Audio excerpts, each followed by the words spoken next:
Ban के बाद भी कैसे खुलेआम बिक रहा है तेजाब। सख्त कानून, कड़ी सजा और फिर भी हो रहे हैं एसिड अटैक। एसिड अटैक को लेकर क्या कहता है भारत का कानून। दिल्ली में एसिड अटैक की घटना को देखकर हम सभी के मन में ये सारे सवाल उठे होंगे, गुस्सा भी आ रहा होगा। कोर्ट ने काफी समय पहले ही एसिड अटैक की बिक्री पर रोक लगा दी थी, लेकिन फिर भी एसिड खुलेआम बिकता है। एसिड अटैक जैसे मामलों के लिए कानून भी बने हैं। क्या है वो कानून और एसिड बैन से जुड़े हर एक मुद्दे पर आज हम बात करेंगे। Hello and welcome to Uncut, मैं हूं आपके साथ आशी Singh.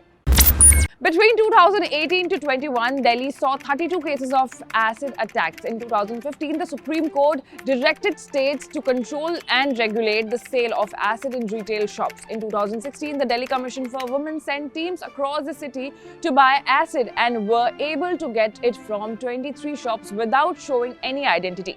Around 36.5 lakh penalty amount collected since 2017, but has not been used for rehabilitation. साल 2013 तक एसिड अटैक को अलग सेपरेट क्राइम नहीं माना जाता था, लेकिन इसमें फिर अमेंडमेंट्स हुए और फिर एसिड अटैक को आईपीसी की अलग धारा 326A के तहत रखा गया और 10 साल के मिनिमम इम्प्रिजनमेंट के साथ पनिशेबल बनाया गया, जिसमें फाइन के साथ साथ लाइफ लॉन्ग इम्प्रिजनमेंट तक भी बढ़ाया जा सकता है। यही अगर कोई भी अस्पताल एसिड अटैक के किसी भी मामले में इलाज करने से मना करती है या फिर कोई भी पुलिस अफसर इस केस को दर्ज करने से मना करता है, तो ऐसे लोगों के लिए भी 1 साल का इम्प्रिजनमेंट है और पुलिस वाले के लिए 2 साल का इम्प्रिजनमेंट रखा गया है। 2013 में सुप्रीम कोर्ट ने एसिड अटैक को देखते हुए एसिड की बिक्री पर ऑर्डर पास किया था, जिसके बाद MHA ने सभी राज्यों को एक सलाह जारी की कि एसिड की बिक्री को कैसे रेगुलेट किया जाए। इसके लिए model poison possessions and sale rules 2013 के अंदर द पॉइजन एक्ट 1919 भी बनाया गया, जिसमें ये बताया गया है कि no poison should be sold to any person below 18 years of age. Any person contravening this section shall be guilty of an offense and shall be liable on conviction to fine out exceeding $1,000 or to imprisonment for a term not exceeding 6 months or both. अब आइए आंकड़ों के जरिए acid attack के मामलों को समझने की कोशिश करते हैं। आइए देखते हैं कि देश के हर गुजरते साल के साथ साथ एसिड अटैक के मामले बढ़ रहे हैं या नहीं।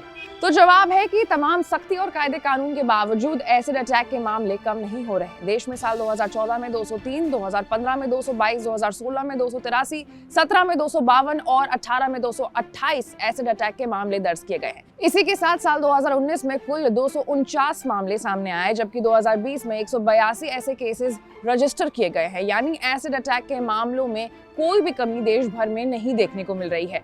अभी 2 दिन पुरानी बात ही है जब दिल्ली के द्वारका में 17 साल की लड़की के ऊपर 3 युवकों ने एसिड फेंका है और उन तीनों युवकों को फिलहाल गिरफ्तार भी कर लिया गया है। जांच पड़ताल जो है वो जारी है, लेकिन सवाल यहाँ पर ये खड़ा होता है कि बैन के बावजूद भी कैसे अमेज़न और फ्लिपकार्ट जैसे ऑनलाइन ऐप्स पर एसिड इतनी इजीली अवेलेबल है। ऐसी तमाम बड़े खबरों से अपडेटेड रहने के लिए आपको अनकट को लाइक, सब्सक्राइब और शेयर करना होगा। मैं थी आपके साथ आशी सिंह।